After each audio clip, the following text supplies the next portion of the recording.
relay. We're covering today's top boxing news. Okay, we'll start with this. Unbeaten up-and-comer from the United Kingdom and one of my favorite prospects to watch, Carolyn Dubois. Her next fight has been officially announced. She will be opposite the ring the very durable and experienced Yanina Lescano of Argentina. You might be familiar with that name. That's the same Yanina Lescano that shared the ring with Estelle Mosley and gave her a run for her money. Yanina, who doesn't have Estelle Mosley's decorated amateur background, she's no Olympic gold medalist, but she's tough, like many Argentinian fighters are. Often are. This is all set to go down on the undercard of Adam Azim's next fight. Frazier Clark is supposed to be making an appearance on that same undercard. He was supposed to be fighting Matchroom Zone Fabio Wortley, but we all know what happened. This is all set to go down on the 16th of next month, the 16th of June. What do I think about the fight? Yanina Lescano, she's got 2 times as many fights as Carolyn. More than 2 times as many fights, sporting a professional record of 13 wins with 2 losses, no draws. 4 knockouts. An orthodox fighter to Carolyn Dubois, who is a southpaw, sporting a professional record of 6 wins, no losses, no draws. 5 knockouts. 5 out of Carolyn's 6 pro bouts have ended by way of knockout. There has been a desire in some circles, small ones, to see Carolyn Dubois step up in class, that she's running through these girls too easy. I do think Yanina Lescano meets that desire, meets that request to see Carolyn Dubois fight someone who can fight back. I think Yanina fits the bill. She's tough. Has very good dimensions for this weight. Lightweight, that's 135 pounds. That's where Katie Taylor still reigns as that division's undisputed champion, and that's where this fight is set to take place. Carolyn, she's only 22 years old, so I'm not as impatient with her and her matchmaking as some others are. I know what kind of ceiling she's got, and I know what kind of amateur background she comes from, but I also know she's only 22. What's the rush? You want she should be fighting Godzilla at just 6-0, 22 years old? This is a good step up. Leading up to this fight, I vaguely recall hearing Carolyn Dubois say something along the lines of she means to fight 5 times, approximately 5 times this year, each fight being a step-up fight. Michaela May, you've mentioned before, is that someone you're targeting in the near future? 100%, you know. She's been very tentative about it, but that's something that I definitely see myself crossing paths with, and sooner rather than later. 100%. I've been very vocal about where I see myself and where I want to head. I said 5 fights this year. Each fight is supposed to be a step up, and hopefully, if everything goes well, I'm constantly moving up that ladder, constantly performing and putting on great fights. There's no reason why it shouldn't happen. You know, we saw Michaela Mayer fight Lucy Wildheart, and it was a competitive fight. Lucy's, has never fought anyone, never achieved or done much as a pro yet, and she gave Michaela Mayer, the former world champion, a very good run for her money. So I definitely see Michaela as someone that I can step in the ring with and, beat. Carolyn's got high hopes. She's got the amateur background. She's got the ceiling. She's strong. She's a southpaw. Punches hard. She's ambitious. She wants Michaela Mayer. The former unified super featherweight champion, now campaigning as a lightweight, based on the relationship with Top Rank and Sky Sports boxer. The fight can happen. I mean, network politics wouldn't be an issue in making that fight between Michaela and Carolyn. The thing is that Michaela Mayer likely feels she has bigger fish to fry and bigger fights to fight in than a fight with unbeaten Carolyn Dubois, who's still making her bones as a professional. Michaela wants Katie Taylor. She wants either Katie Taylor, Amanda Serrano, or a rematch with Alicia Baumgartner. Carolyn Dubois isn't on her radar. If they fought right now, not that I think they're going to, it would be for no belt at all, no alphabet title at all. So for Michaela Mayer, she's just wondering what's in it for her. For Carolyn, the appeal is obvious. Sharing the ring with a former champion and one of the more familiar faces, established names, and fighters in the sport of women's boxing, Michaela Mayer. There's a lot for Carolyn to gain from that, but not so much for Michaela. So I don't think Michaela Mayer is receptive to this fight at this time. The caveat for Michaela is the sooner she gets Carolyn in the ring, the better, because she's got more experience here and now than Carolyn does. The longer this fight takes to make, the more it favors the younger, fresher fighter. Michaela's in her early 30s, whereas Carolyn, she's in her early 20s. If you allow Carolyn Dubois to build herself up, if you put this thing off to do it later on, it's just going to be that much more difficult and dangerous later on. It's the other way you got to look at this thing. Though before it becomes about Dubois versus Mayer, Mayer, it's about Dubois versus Lescano. And let's not get ahead of ourselves. Yanila Lescano, that's a good acid test for Carolyn. She may make Carolyn look more human than we've ever seen her. That's a tough fight for a fighter with only 6 fights. Believe that Estelle Mosley had already banked 9 pro bouts, 9 professional fights, going into that Yanina Lescano fight last year. She was more match-rated than Carolyn is here today. Going into that fight with Yanina, Estelle was about 29 years old, whereas here today, Carolyn's only 22. This is a good fight. If Carolyn Dubois can do to Yanina Lescano what she's been doing to everybody else so far, I'd be thoroughly impressed. I would. That would lend credence to the notion that she's not far off from being ready for the Michaela Mayers of the world. We'll see what happens. In men's welterweight news, Spence on avoiding tune-ups. It shouldn't take another fight for me to be sharp and on point. I remember Andre Ward some years ago released a list of cardinal sins for a boxer. Yeah. Things a boxer shouldn't do between fights, and Errol Spence Jr. ticks off on a lot of those boxes. Though Errol himself says that boxing is like pissing or using the bathroom, as if to say that for him, it's second nature, and maybe the motions might be just going through the motions, though competing at the highest levels of the sport, being able to do that. With so many intermittent stints of inactivity, so many year-long hiatuses from the sport, the gradual decay of time, and what is it that the individual is doing in between fights? I remember Andre Ward's cardinal list of sins for a pugilist, for a boxer, and one among them, one of the sins, was imbibing in alcoholic beverages, which we all know Spence likes to He's a do. raging alcoholic. Ballooning in weight between fights, which is likelier to happen when the space in between fights Is long. is a lengthy space, a lengthy amount of time. It's already been a year since Errol Spence Jr.'s last fight with then champion Yordenis Lugas. When you're lounging around for that amount of time, you are likelier to put on some pounds. More pounds than you'd be putting on if you kept a busier schedule, if you fought more often. Making the weight on a busier schedule may not be as difficult because you just made it not that long ago and you ain't got time to put on the pounds. You ain't got time to lounge around because you're keeping a busy schedule, which keeps you sharp. The more you do something, the better you get at It it. sounds to me like he's just making excuses for his inactivity. There's nothing virtuous or admirable about a sparsely active fighter. Nope. A sparsely active champion. What on earth is the benefit? Ring rust is a real thing, you know. Errol Spence Jr. continued, you have an 8 to 10 week training camp. If it ain't good enough in that 8 to 10 weeks, then shit. Fuck. I got 8 to 10 weeks to prepare for a fight, sparring and getting ready for a fight. I should be on point. It shouldn't take me another fight for me to be sharp and on point. Though oftentimes it does. It's a regular practice in the sport of boxing. Errol Spence Jr. has only boxed once in the last 2 years. You heard that right, just once. Remember, he sat out all of 2021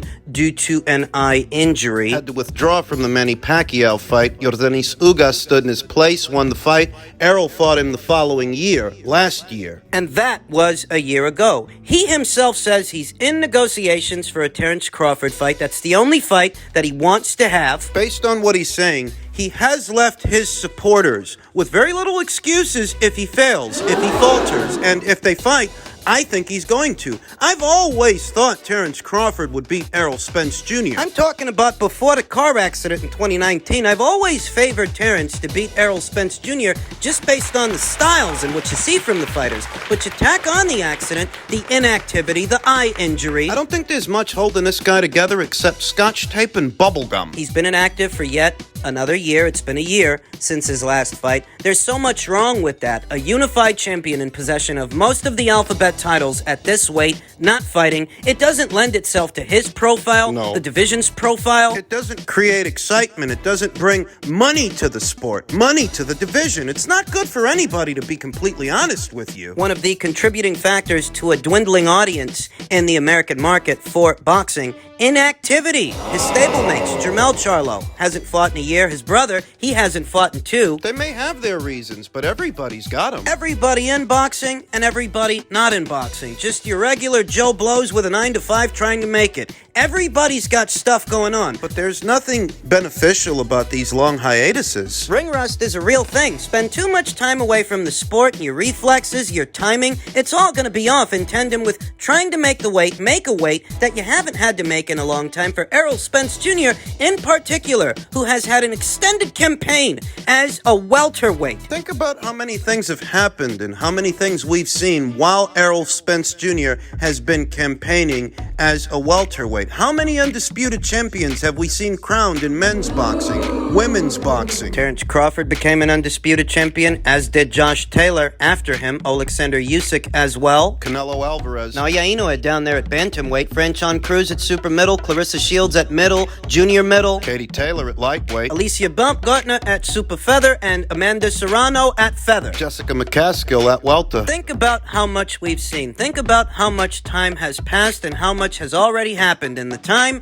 it's taken Errol Spence Jr. to collect 3 belts. Just 3 belts. Chantel Cameron became an undisputed champion. Think about how much time has passed and ask yourself, how easy do you think it is for Errol to continue to make 147 pounds, to continue to make welterweight? Is it at all beneficial to spend that much time away from the sport to have to boil down to 147 pounds? Tell me again, how does taking that much time off help? What's the benefit? You say that the reason that Errol Spence Jr. only fought once last year is because of the failed negotiations with Terrence Crawford, and in spite of that, Crawford got to get a fight in last year. After the negotiations collapsed, he was able to get a fight in. Why couldn't Errol? Isn't he supposed to be the cash cow of the welterweight division? And isn't he under orders to satisfy his mandatory challenger by way of the WBC, Keith Thurman? Some nuances aside, whether or not that fight should be a pay-per-view, I don't think it should. I think it would have made sense to let Errol have that fight and bill it as a regular Showtime fight. You give that one away and you bill the Crawford fight as a pay-per-view in order to create interest, because while these guys are lounging around, they're not creating anything. I say that because of the amount of time that has passed in between the Crawford fight's collapse and now. We're 5 months into the following year. Schedule that this guy's on, you could have done the fight with Keith Thurman in the first quarter of this year in either January or February and still had plenty of time to make the fight with Crawford in July or August or whenever it's supposed to go down, but not fighting at all when you've got 3 belts. 3 belts, 3 mandatory challenges, 3 guys that don't get a title shot. The welterweight division is stagnated. It's stale. There's not a whole lot going on. It's a big part of the reason. The guy with the most belts is the least active. There's no benefit to that. There's no benefit to anyone. No benefit to Errol. No benefit to the division, all the contenders ranked within it. No benefit to the sports profile in this country. There's no benefit to these constant hiatuses, but here we are. It's just more reason I think Crawford's gonna clean this guy's clock. If nothing else, the guy's not active enough. He's an alcoholic. And finally, the viewing figures are in for this past weekend's fight. The top-ranked card, headlined by Yanni Beckelem-Kanalai and Stephen Butler, and the PBC card, headlined by Rolly Romero and Ishmael Barroso. It seems that Top-Ranked did very good for themselves with this card. They came in at number 4. It's not bad for Kanalai versus Butler. A fight with almost no sizzle, no intrigue, that anybody familiar with Stephen Butler and anybody familiar with Yanni Beck, they know how it's going to end. They knew what was going to happen, but it managed to garner a decent amount of interest given the card. More than we can say for the Showtime card that was happening at the same time. Where the top-ranked card came in at number 4, the PBC card came in at number 33. Way down there somewhere. Characterizing what I'm always telling you guys about, that the viewing figures for Showtime's regular fights and some of their box office fights, they're not encouraging. They're not anything to write home about. It's not sustainable, especially given what Showtime's going through with Paramount. The layoffs and all of that stuff, and I understand that media is going through a transitional phase because the media experience and taking in content, it's evolving, it is changing, and everyone is feeling the pinch. But if you're in the sport of boxing, if you're top rank and you're in bed with ESPN, you can at least say that this Yanni Beckelem-Kanalai fight, which wasn't an expensive fight to make, by the way, it wasn't. You didn't have to break the bank. It did bring in close to 1 million viewers, close to it, at approximately 700,000 viewers. A little over 700,000 $100,000 homes with an inexpensive card in the top 5. Top 5 that Saturday night. If the people at ESPN should find themselves wondering whether or not they should stay in the sport of boxing, what are they getting out of it? They can look at those numbers and see something that is worthwhile, whereas the same cannot be said when it comes to Showtime. Because Showtime, for the most part, specializes in story-based programming. They're not a sports network like ESPN. What Bob Backish and the higher-ups at Paramount want is a sustained audience, sustained viewership that is sustainable. They want content that's going to bring them subscribers and keep them there. Dramas and TV shows have a way of doing that boxing sometimes doesn't. Because you might have one fight that generates a lot of interest, but not every fight is going to have that same effect. Whereas when you have a hit TV show, a hit drama, Hit series. that audience retention is more sustainable throughout the season. Because they'll come back and watch new episodes, whereas you might have one very interesting fight, very interesting that night, but the following weekend, the next fight... Well, you see what the numbers are. It seems that the Rolly Romero versus Ishmael Barroso fight peaked somewhere at just above 300,000 viewers. Just north of that at 308,000. Peaked at around 11:30 p.m. It's just not sustainable. Ideally, what you want is for good fights, intriguing fights to happen on the regular schedule, regular Showtime, because that might bring in more subscribers. But what's going on at Showtime is the good fights, the ones that you might be interested in, they all end up behind a paywall. And that in and of itself limits the size of the audience. You don't want every decent fight to be a pay-per-view. No. A Davis versus Garcia, Ryan Garcia, that I can understand, but not a Hector Garcia. No. Not a David Benavidez versus Caleb Plant. No. Those are fights that ideally would have been strategically placed on the regular Showtime schedule to drum up ratings and drum up subscriptions for sustained viewership throughout the quarter. The first quarter of the year, the second, the third quarter, the fourth quarter, you get the gist of it. The basic idea is to use these fights to garner audience retention, because if you bill them as pay-per-views, not many people are going to buy them. Not that many people are going to watch them. Not everything belongs on a pay-per-view based on the fighter's financial demands. I'm sorry to say that just because you bill a fight as a pay-per-view, don't make it pay-per-view worthy. And just because you've been on pay-per-view, don't make you a pay-per-view star. The numbers tell that story, not the act itself. Just the act of being on pay-per-view, because there's a lot of pay-per-views out there these days. The market is oversaturated with pay-per-views, but there aren't many pay-per-view stars. And when the only time you get a decent fight on Showtime is when they bill it as a pay-per-view, you are in essence shortchanging your subscribers, because they don't actually need to subscribe to Showtime to purchase a pay-per-view. They can buy it on payperview.com or Fight TV. We've seen that in the past. You're essentially shortchanging your Showtime subscribers. Because what are you giving them on the regular schedule?